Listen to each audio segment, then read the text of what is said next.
అంటే రోడ్డు సౌకర్యం ఉండబట్టి.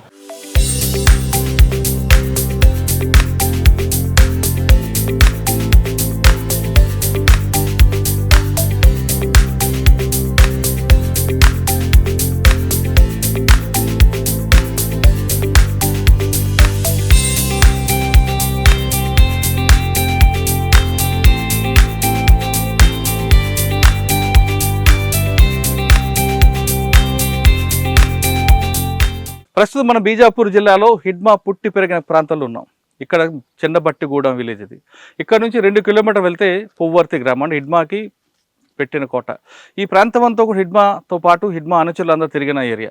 ఇప్పుడు మన చిన్నబట్టిగూడెం సూపందూరం. చిన్నబట్టిగూడెం మావోయిస్టు పార్టీకి పూర్తిగా సానుభూతిపరుడైన ఒక వ్యక్తి చనిపోతే ఆయన పేరు మీద గ్రామస్తులే కట్టిన స్తూపం ఇది. తర్వాత ప్రభుత్వం రావడం, పోలీసులు క్యాంపులు పెరిగిన తర్వాత స్తూపాన్ని పూర్తిగా నేలకొరగించారు. ఇక చిన్నబట్టిగూడెం ఇక్కడ మరొక ప్రత్యేకత ఉంది. కేవలం హిడ్మా పుట్టి పెరిగిన ఊరే కాకుండా జనతన్ సర్కార్ పనిచేసిన ప్రాంతం ఇది. జనతన్ సర్కార్ ఇక్కడ ఈ ప్రాంతంలో చాలా గ్రామాలు అభివృద్ధి చేశామని మావోయిస్టు పార్టీ చెప్తుంటుంది. ఇటీవల జనతన్ సర్కార్ ప్రెసిడెంట్ సోనీ కూడా తన ఇంటర్వ్యూలో చెప్తూ ఒక చెరువు ఉంటుంది, ఆ చెరువుని డెవలప్ చేశాము, జనతన్ సర్కార్లో చేసిందని చెప్తారు. ఇప్పుడు మనకు కనిపిస్తున్న విజువల్స్లో జనతన్ సర్కార్ అభివృద్ధి చేసిన చెరువు అది. చిన్నబట్టిగూడెంతో పాటు చుట్టుపక్కల గ్రామస్తులందరికీ కావాల్సిన చెరువు చాలామందికి ఇప్పటికీ కనిపిస్తుంటుంది. ఇది ఒక గతంలో ప్రభుత్వం పట్టించుకోకపోతే జనతన్ సర్కారే అభివృద్ధి చేసి చుట్టుపక్కల గ్రామస్తులందరికీ మంచినీళ్ళు ఇచ్చారు. అదేవిధంగా ఒక బోరు కూడా వేయించాం, ట్రాక్టర్ కూడా కొనిచ్చామని జనతన్ సర్కార్ చెప్తుంటారు. జనతన్ సర్కార్లో దాదాపు 6 శాఖలు ఉన్నాయి. 6 శాఖల్లో నీటిపారుదల శాఖ, వ్యవసాయ శాఖ ఉన్నాయి. కాబట్టి ఆ శాఖలో వచ్చే నిధుల ద్వారా చెరువులు అభివృద్ధి చేసాం, అదేవిధంగా ఆశ్రమాలు కట్టించామని జనతన్ సర్కార్ చెప్తుంటుంది. ఒకప్పుడు ఈ ప్రాంతం అంతా కూడా పోలీసుల బూట్లు చప్పుడు, మావోయిస్టుల తుపాకులతో మారుమోగిన ప్రాంతం. అసలు గతంలో ఎలాగుండేది, ప్రస్తుతం ఎలాగుంది అనే విషయం ఈ ప్రాంతంలో చుట్టుపక్కల పనిచేసిన జర్నలిస్టులు కొంతమంది ఉన్నారు. వాళ్ళని అడిగి గతంలో ఏ విధంగా ఉంది, ప్రస్తుతం ఎలాగుంది విషయాన్ని వాళ్ళని అడిగి తెలుసుకుందాం. ప్రస్తుతం మనతో మాట్లాడడానికి స్థానిక రిపోర్టర్ మురళీకృష్ణ ఉన్నారు. ఆయన అడిగి ఈ ప్రాంతంలో ఆయనకి దాదాపు 15-20 సంవత్సరాల నుంచి పనిచేస్తున్నారు. మావోయిస్టు పార్టీ సంఘటన జరిగిన, పోలీసుల వైపు నుంచి జరిగిన ఆయన టీం ఈ ప్రాంతంలో రావడం, ఇక్కడ కవరేజ్ చేయడం అనేది. ఈ ప్రాంతంలోకి ఇప్పుడంటే రోడ్లు ఉన్నాయి, కానీ గతంలో రోడ్లు కూడా లేని ప్రాంతంలో ఈ జర్నలిస్టులు, స్థానిక జర్నలిస్టులు సాహసం చేసి వచ్చారని చెప్పాలి. ఎందుకంటే కిందకి ఎటు తెలియకుండా ఒక కాలేజ్ చేస్తూనే మందుపాత్ర పెళ్తుంది, వాగులు ఉన్నాయి, వంకలు ఉన్నాయి. ఇవన్నీ దాటుకుంటూ వాళ్ళు సాహసం చేసి ఈ ప్రాంతంలో జరిగిన సంఘటనని రిపోర్ట్ చేసేవారు. అంటే బాహ్య ప్రపంచానికి ఒక సంఘటన తెలియాలంటే ఈ ప్రాంతంలో జరిగిన సంఘటనలే వీళ్ళు వచ్చి సాహసం చేస్తేనే బయటికి తెలిసేది.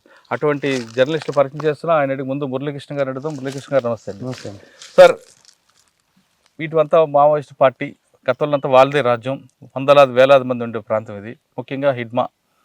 ఈ ప్రాంతంలో గతంలో ఎలాగుంది, ఇప్పుడు ఎలాగుందండి? గతంలో మేము ఈ ప్రాంతానికి రావాలంటే చాలా ఇబ్బంది పడేవాళ్ళండి.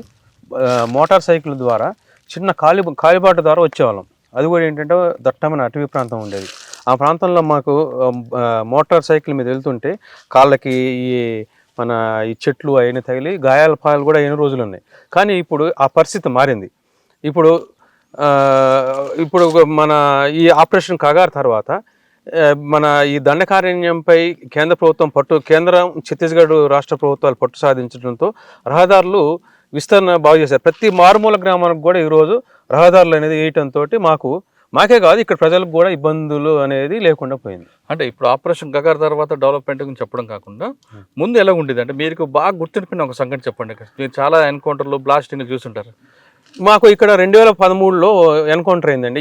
ఈ గ్రామానికి, ఈ బట్టిగూడెం గ్రామానికి ఒక 2 కిలోమీటర్ల దూరంలో హిడ్మా ఊరు ఉంటుంది, హిడ్మా విలేజ్ ఉంటుంది, పువ్వర్తి అని. ఈ పువ్వర్తి విలేజ్లో 2013 మార్చి బహుశా 16వ తారీఖు అనుకుంటా ఆ రోజు ఎన్కౌంటర్ అయింది. ఎన్కౌంటర్ అయితే అందులో దాదాపు 9 మంది మావోయిస్టులు చనిపోయారు. చనిపోతే మా టీం, అప్పుడు మేము 6 జర్నలిస్టులు ఉండేవాళ్ళం.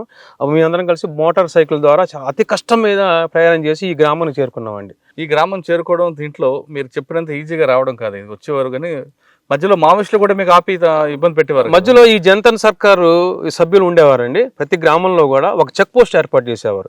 చెక్ పోస్ట్ ఏర్పాటు చేసి మీరు ఎటు వెళ్తున్నారు, మీరు ఎవరు అని అడిగేవారు. అంటే మేము తెలంగాణ రాష్ట్రానికి అంటే అప్పుడు ఉమ్మడి ఆంధ్రప్రదేశ్ కాబట్టి మీరు ఏ రాష్ట్రం అంటే మాది ఆంధ్రప్రదేశ్ అని చెప్పేవాళ్ళండి, చెర్ల అని చెప్పేవాళ్ళం. తర్వాత మీరు ఎవరంటే పత్రికారంటే అప్పుడు వదిలేవారు. కానీ మిమ్మల్ని ఒక దగ్గర దామోదర్ కిడ్నాప్ చేస్తారట కదా. అయితే మన దాదాపు 2024 జనవరి 24వ తారీఖు మేమందరం ఒక 10 మంది టీం వచ్చామండి. మేము భద్రాచలం జర్నలిస్ట్ మిత్రులు వస్తే ఇక్కడికి దగ్గరలోని కొండపల్లి విలేజ్ ఒకటి ఉంటుంది. ఇక్కడ దాదాపు ఒక 4 కిలోమీటర్లు ఉంటుంది. ఆ విలేజ్లో మమ్మల్ని అందరిని ఆపేసి ఎవరంటే దామోదర్ టీంకు సంబంధించినటువంటి మిలిషియా సభ్యులు ఆపేసి ఆ రోజు నైట్ మొత్తం మమ్మల్ని అక్కడే ఉంచారు. అంటే మమ్మల్ని ఏమనలేదు, మమ్మల్ని మంచిగా చూసుకున్నారు, మంచిగా భోజనాలు పెట్టారు, అంత మర్యాదగా చూసుకున్నారు. ఆ రోజు నైట్ మొత్తం అక్కడే ఉన్నామండి. తర్వాత దామోదర్ ఒక లెటర్ పంపించారు, మీరు ఎందుకు వచ్చారో మాకు తెలియదు, కాకపోతే మీరు ఏ ఉద్దేశంతో వచ్చినా కానీ ప్రజలకి మంచిగా జరిగేటట్టు మీ వార్తలు మీరు ప్రచురించండి అని చెప్పన్నారు. మేము ఇక్కడ ఉన్నది మేము ఆ రోజు ప్రజెంట్ చేసామండి ఉన్నదన్నట్టు. సరే, హిడ్మాకు పూర్తిగా అడ్డా అంటున్నారు. ఈ ప్రాంతంలో ఎవరిని ఆదివాసిని అడిగి హిడ్మా పేరు చెప్తున్నారు. హిడ్మా గురించి మీకు బాగా తెలుసు కాబట్టి ఈ ప్రాంతంలో మావోయిస్టిక్ ప్రాబల్యం పెరగడానికి హిడ్మా కారకుడు, మావోయిస్టిక్ ప్రాబల్యం తగ్గిపోవడానికి హిడ్మా కారకుడు అంటున్నారు. ఎందువల్ల? ఈ ప్రాంతంలో హిడ్మా అంటే ఈ ప్రాంతంపై ఆయన ఇక్కడ పుట్టి పెరిగిన వ్యక్తి కాబట్టి అండి ఈ ప్రాంతంలో ఆయన గట్టి పట్టుంది. ఆయన 2024 జనవరిలో ఇక్కడ ఈ పూవర్తి అనే గ్రామంలో పోలీస్ క్యాంప్ పెట్టారు, సిఆర్పిఎఫ్ క్యాంప్. అప్పటి వరకు కూడా ఆయన ఆ ఊర్లోనే ఆయన అడ్డాగా చేసుకొని ఈ సామ్రాజ్యాన్ని అనేది ఈ మావోయిస్ట్ దాన్ని పర్యవేక్షించేవాడు. ఎప్పుడైతే ఇక్కడ మన ఈ బేస్ క్యాంప్ పెట్టారో ఆయన ఆ రోజు నుంచి ఆయన దూరంగా వెళ్ళిపోయాడండి.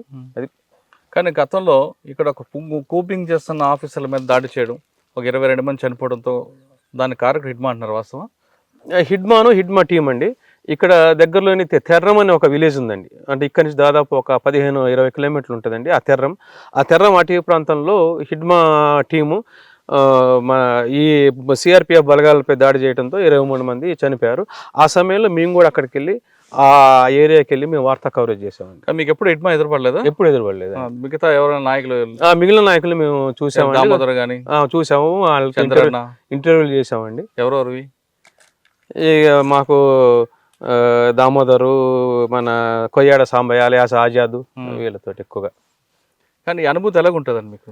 ఈ అనుభూతి మాకు చాలా, అంటే సరే ఇది బాధాకరమైన విషయం అయినా కానీ మాకు ఎన్కౌంటర్ అయితే మాత్రం వెంటనే క్షణాల్లో మేమందరం ఎలక్ట్ అయిపోయి ఇంటి దగ్గర ఏం జరిగినా మాకు అవసరం లేదు, మాకు ముందు ఏంటంటే వార్తా కవరేజ్ చేయాలి. ఈ విషయాన్ని బాహ్య ప్రపంచానికి తెలియజేయచ్చని ఆతలతో మేము మోటార్ సైకిల్ వేసుకొని ఎంత వేగంతో మన తుఫాన్ కంటే వేగంతో వచ్చి ఇక్కడ వార్తను కవర్ చేసుకుని వెళ్ళేవాళ్ళం.